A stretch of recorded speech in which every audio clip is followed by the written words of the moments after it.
Hello viewers, welcome to Ekam IAS Academy. Ekam IAS Academy viewers అందరికీ కూడా a very happy and prosperous new year. So ఈ new year అనేది మీకు సక్సెస్ఫుల్గా ఇంకా హ్యాపీనెస్ని ఎంజాయ్ని తీసుకురావాలని కోరుకుంటూ first I wish you all very happy and prosperous new year. So ఈ రోజు మనం న్యూ ఇయర్ సందర్భంగా ఎన్వైరన్మెంట్కి సంబంధించిన ఓజోన్ లేయర్ డిప్లీషన్ గురించి డిస్కస్ చేద్దాం, రైట్? సో ఫస్ట్ ఇక్కడ వీడియో చూసే ముందు మనం ఓజోన్ లేయర్ డిప్లీషన్ అనేది ఏంటో తెలుసుకుందాం ఈ ఇన్ఫోగ్రాఫ్ నుంచి. సో మనకి జనరల్గా అట్మాస్ఫిరిక్ లేయర్స్లో ట్రోపోస్ఫియర్ తర్వాత స్ట్రాటోస్ఫియర్ ఉన్న విషయం మనందరికీ తెలిసింది. స్ట్రాటోస్ఫియర్లో మనకి ఓజోన్ అనేది ఉంటుంది. సో ఓజోన్ ఏదైతే అట్మాస్ఫియర్లో ఉంటుందో ఆ ఓజోన్లో 90% అనేది అట్మాస్ఫియర్లో ఉండేది స్ట్రాటోస్ఫియర్లోనే ఉంటుంది. మరి ఆ స్ట్రాటోస్ఫిరిక్ ఓజోన్ ఏం చేస్తుంది అంటే సన్ నుంచి వచ్చే హార్మ్ఫుల్ యూవీ రేడియేషన్ని మనకి రీచ్ అవ్వకుండా దాన్ని అవుతుందన్నమాట. సో మనకు ఒక ప్రొటెక్టివ్ షీల్డ్ లాగా ఈ యూవీ రేడియేషన్స్ అనేవి హార్మ్ఫుల్ రేస్ మనకి ఇంపాక్ట్ అయితే కనుక స్కిన్ క్యాన్సర్స్ కానీ ప్లాంట్స్లో ఫోటోసింథసిస్ లాంటివి ఇంపాక్ట్ అవ్వడం కానీ ఇలాంటివన్నీ జరుగుతుంటాయి. సో అలా అవ్వకుండా ఒక షీల్డ్ లాగా మనకి ఈ ఓజోన్ లేయర్ అనేది స్ట్రాటోస్ఫియర్లోనే ప్రొటెక్ట్ చేస్తుంది. మరి ఈ ఓజోన్ ఎప్పుడైతే కనుక దెబ్బతింటుందో అంటే థిన్నింగ్ అనేది జరుగుతూ ఉంటుందో లేకపోతే హోల్ అనేది పడుతుందో అప్పుడు ఏమవుతుంది, దాని నుంచి యూవీ రేడియేషన్స్ అనేవి ఎర్త్ని రీచ్ అయ్యే ఛాన్స్ ఉంటుంది. దాన్నే ఓజోన్ లేయర్ డిప్లీషన్ అంటాం, రైట్? సో ఫస్ట్ దీని గురించి తెలుసుకుందాం. ఇక్కడ మనం డిస్కస్ చేసేది అసలు ఓజోన్ లేయర్ అంటే ఏంటి, ఓజోన్ లేయర్ డిప్లీషన్ ఏంటి, అసలు ఇది ఎలా జరుగుతుందని తెలుసుకుందాం. కాజెస్ ఏంటి, ఓజోన్ డిప్లీటింగ్ సబ్స్టెన్సెస్ ఏంటి, ఇండియా ఆర్ ఏ కంట్రీ మీద ఇలాంటి ఇంపాక్ట్స్ ఉంటాయి, అండ్ గ్లోబల్ ఎఫర్ట్స్ ఏంటి, ఇండియా తీసుకున్న ఎఫర్ట్స్ ఏంటి అనేది కూడా డిస్కస్ చేద్దాం. సో ఫస్ట్ ఇక్కడ సిలబస్ మ్యాపింగ్ చూస్తే కనుక ఇది GS3 ఎన్వైరన్మెంట్ పాయింట్ ఆఫ్ వ్యూలో ఇంపార్టెంట్ టాపిక్. మరి ఇప్పుడు మనం డిస్కస్ చేసేది ఏంటి, అసలు ఓజోన్ లేయర్ అంటే ఏంటి. సో మనకి అట్మాస్ఫిరిక్ లేయర్స్లో ట్రోపోస్ఫియర్ తర్వాత ఉండే స్ట్రాటోస్ఫియర్ ఏదైతే ఉందో దాంట్లో మనకి ఇక్కడ ఓజోన్ లేయర్ అనేది ఉంటుంది. ఆల్మోస్ట్గా 50 kilometers above from the 50 to 80 kilometers above from the earth surface అని చెప్పొచ్చు. మరి ఈ ఓజోన్ లేయర్ ఏం చేస్తుంది, మనకి హార్మ్ఫుల్ యూవీ రేడియేషన్ ఏదైతే వస్తుందో సన్ నుంచి, సో దాని నుంచి వచ్చే రేడియేషన్ని ఎర్త్కి రీచ్ అవ్వకుండా ఒక ప్రొటెక్టివ్ మెకానిజం లాగా ఫంక్షన్ చేస్తుంది. మరి ఓజోన్ లేయర్ అనేది ఎప్పుడైతే థిన్ అవుతుందో, థిన్నింగ్ అయినా హోల్ అనేది పడినా వాటిని మనం ఏమంటాం, ఓజోన్ లేయర్ డిప్లీషన్ అంటాం, రైట్? సో దాని గురించి ఇప్పుడు మనం డిస్కస్ చేస్తున్నాం. మరి దానికంటే ముందు అసలు ఓజోన్ ఏంటో తెలియాలి. ఓజోన్ అంటే ఏంటి, మనకి 3 ఆక్సిజన్ ఆటమ్స్ కలిసి ఉన్నదాన్ని మనం ఓజోన్ అంటాం. సో దీంట్లో జనరల్గా ఏంటంటే మనం ఎప్పుడైతే ఆక్సిజన్ తీసుకుంటామో, బ్రీత్ చేస్తుంటామో, ఆక్సిజన్ అనేది మనం బ్రీత్ చేసిన దాన్ని సన్లైట్లో రియాక్షన్ అయినప్పుడు ఏమవుతుందంటే ఇది 2గా స్ప్లిట్ అవుతుంది అనమాట. సింగిల్ ఆక్సిజన్ ఆటమ్గా స్ప్లిట్ అవుతూ ఉంటుంది. మరి అప్పుడు ఏమవుతుంది, ఈ సింగిల్ ఆటమ్ అనేది ఆల్రెడీ ఉన్న ఎగ్జిస్టింగ్ ఆక్సిజన్కి కలిస్తే కనుక అప్పుడు మనకి ఓజోన్ అనేది ఫామ్ అవుతుంది. సో ఇలా ఓజోన్ అనేది జనరల్గా స్ట్రాటోస్ఫియర్లో కొంచెం అండ్ ట్రోపోస్ఫియర్లో కూడా కొంచెం ఉంటుంది. స్ట్రాటోస్ఫియర్లో ఉండే ఓజోన్ ఏమో 90% ఉంటుంది, అండ్ ట్రోపోస్ఫియర్లో ఓజోన్ ఏమో మనకి 10% అనేది ఉంటుంది. సో ఇది ఓజోన్ గురించి మనం తెలిసాల్సి. నెక్స్ట్ ఓజోన్ లేయర్ డిప్లీషన్ అంటే ఏంటి. సో మనం ఇప్పుడు చూసినట్టు కొన్ని హార్మ్ఫుల్ కెమికల్స్ కానీ సబ్స్టాన్సెస్ వల్ల ఓజోన్ అనేది లేయర్ ఏదైతే మనకి ప్రొటెక్టివ్ షీల్డ్ లాగా ఉందో దానికి హోల్స్ అనేవి పడటం కానీ అది థిన్ అవ్వడం కానీ జరుగుతుంది. దానివల్ల హార్మ్ఫుల్ యూవీ రేడియేషన్ అనేది ఇంపాక్ట్ అవుతుంది, మనకి ఎర్త్కి డైరెక్ట్గా వచ్చే ఛాన్స్ ఉంటుంది. మరి ఈ ఓజోన్ లేయర్ డిప్లీషన్ అనేది ఎందుకు జరుగుతుంది అని అంటే ఈ ప్రాసెస్లో మనకి జనరల్గా నైట్రోజన్స్ కానీ క్లోరిన్ కానీ బ్రోమైన్ కానీ హైడ్రోజన్ కానీ ఇలాంటి కెమికల్స్ యొక్క ఆక్సైడ్స్ ఏవైతే ఉంటాయో అవన్నీ కూడా రియాక్షన్ చెందినప్పుడు మనకి జనరల్గా ఓజోన్ లేయర్ అనేది డిప్లీట్ అవుతూ వస్తుంది అనమాట. సో ఓజోన్ లేయర్ డిప్లీషన్ అనేది మెయిన్గా కొన్ని కెమికల్ సబ్స్టెన్సెస్ వాటి మధ్యలో జరిగే రియాక్షన్స్ వల్ల ట్రిగర్ అవుతూ ఉంటుంది. మరి దీనికి కల కాజెస్ ఏంటనేది తెలుసుకుందాం. సో కాజెస్ ఆర్ మెకానిజం విషయానికి వస్తే కనుక మనం ఫస్ట్ తెలుసుకోవాల్సింది ఏంటి, నైట్రోజన్ ఆక్సైడ్స్ కానీ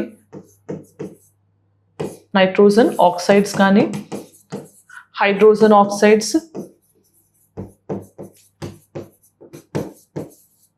right, and chlorine and bromine compounds అన్నీ కూడా మనకి జనరల్గా రియాక్షన్ చెందినప్పుడు ఓజోన్ అనేది డిప్లీట్ అవుతూ వస్తుంది అనమాట.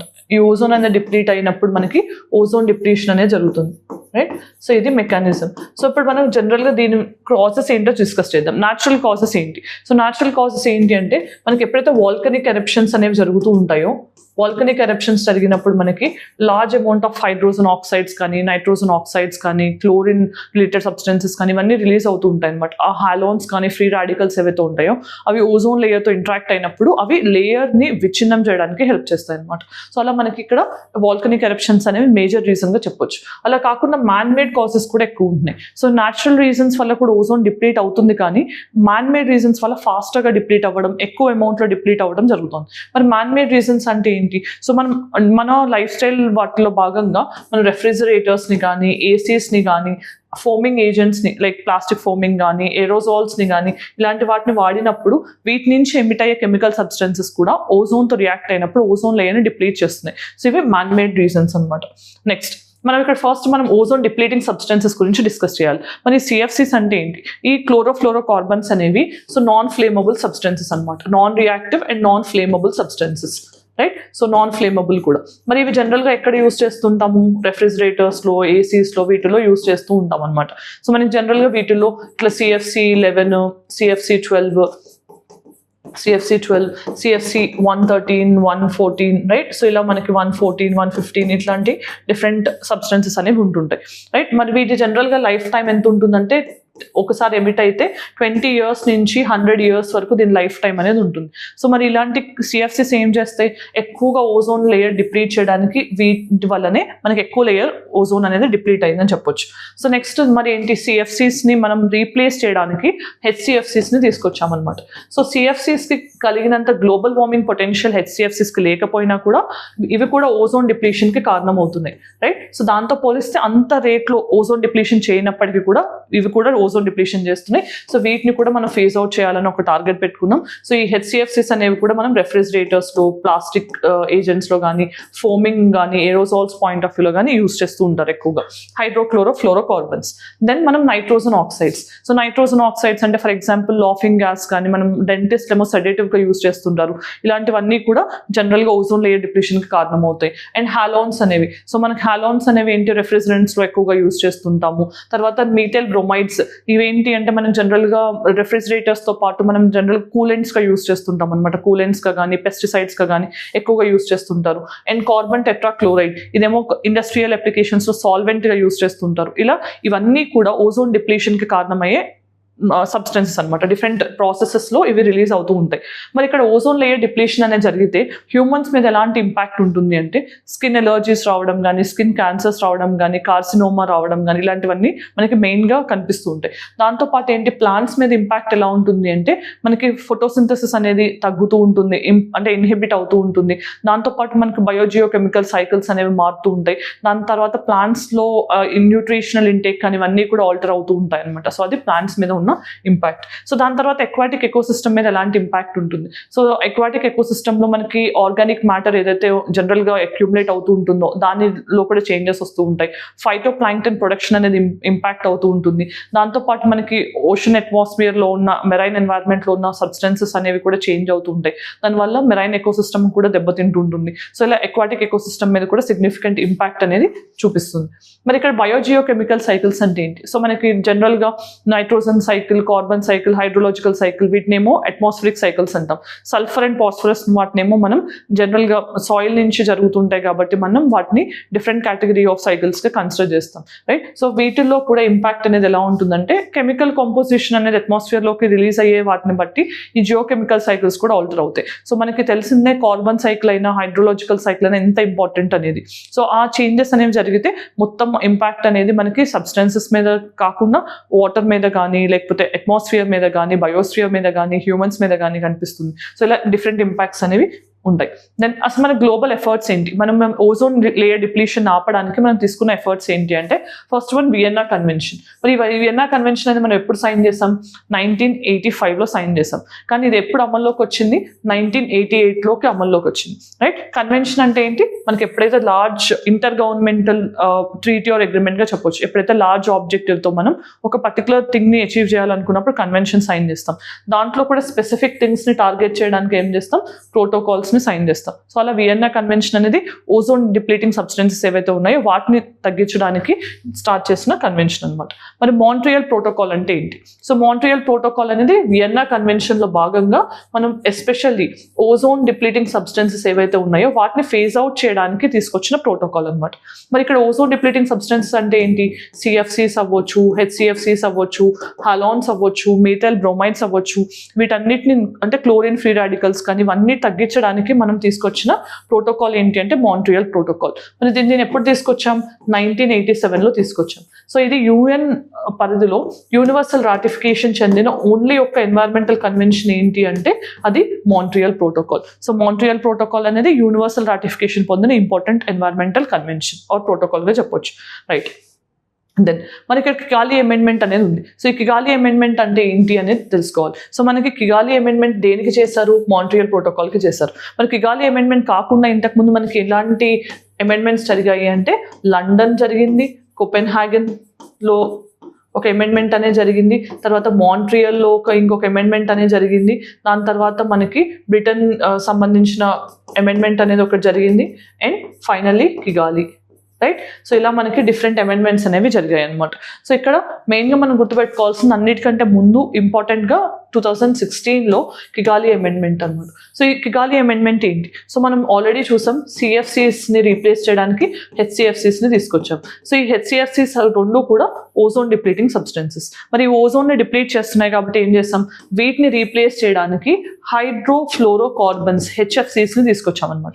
ఈ HFCs అనేవి ఓజోన్ డిప్లీటింగ్ సబ్స్టెన్సెస్ కాకపోయినప్పటికీ ఇవి గ్లోబల్ వార్మింగ్ పొటెన్షియల్ని కాజ్ చేస్తాయి అనమాట. అంటే గ్రీన్ హౌస్ గ్యాస్ ఇంపాక్ట్ అనేది కాజ్ చేసే ఛాన్స్ వీటికి ఎక్కువ ఉంది. సో వీటిని కూడా మనం ఫేస్ అవుట్ చేయడానికి తీసుకొచ్చిన అమెండ్మెంట్ ఏంటి అంటే కిగాలి అమెండ్మెంట్. ఇది 2016 రవాండా క్యాపిటల్ ఇన్ కిగాలిలో సైన్ చేసాం. ఇది 2019 నుంచి అమల్లోకి వచ్చింది. సో ఇది లీగల్లీ బైండింగ్ ట్రీటీ అనమాట. సో లీగల్లీ బైండింగ్ ట్రీటీ, ఇది గుర్తుపెట్టుకోవాలి.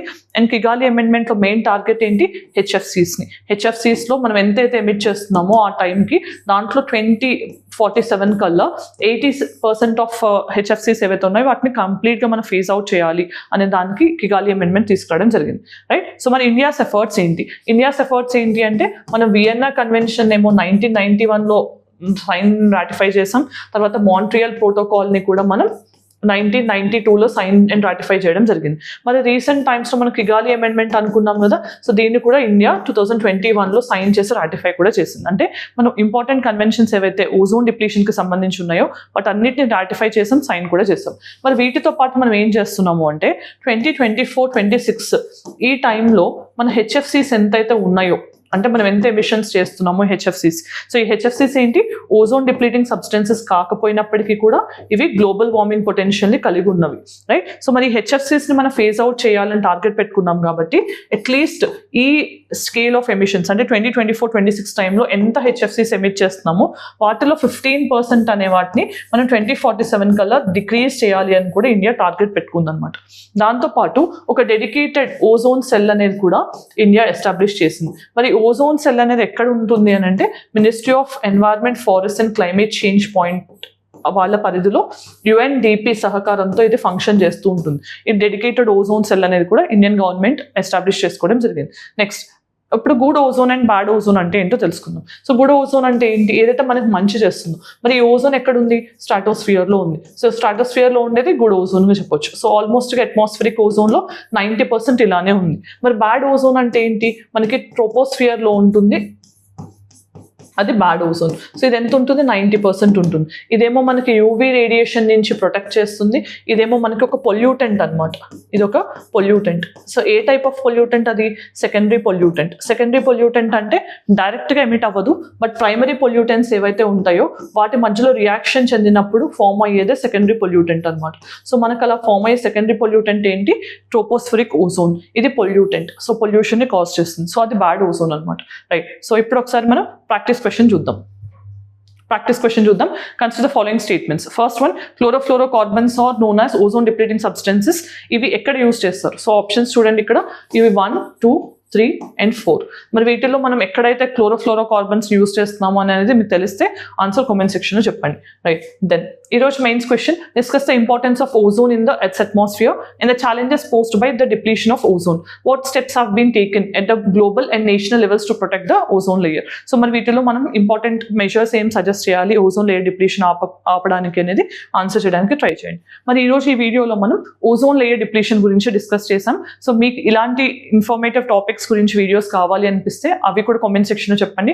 డెఫినెట్లీ ఎగ్జామినేషన్ దృష్టిలో పెట్టుకుని అన్ని కవర్ చేయడానికి ట్రై చేస్తాను. సో ఈరోజు వీడియో మీకు నచ్చినట్లయితే కనుక మీ ఒపీనియన్ కామెంట్ సెక్షన్లో చెప్పండి. Thanks for joining again. I wish you all very happy, successful and prosperous new year. Thank you. All the very best.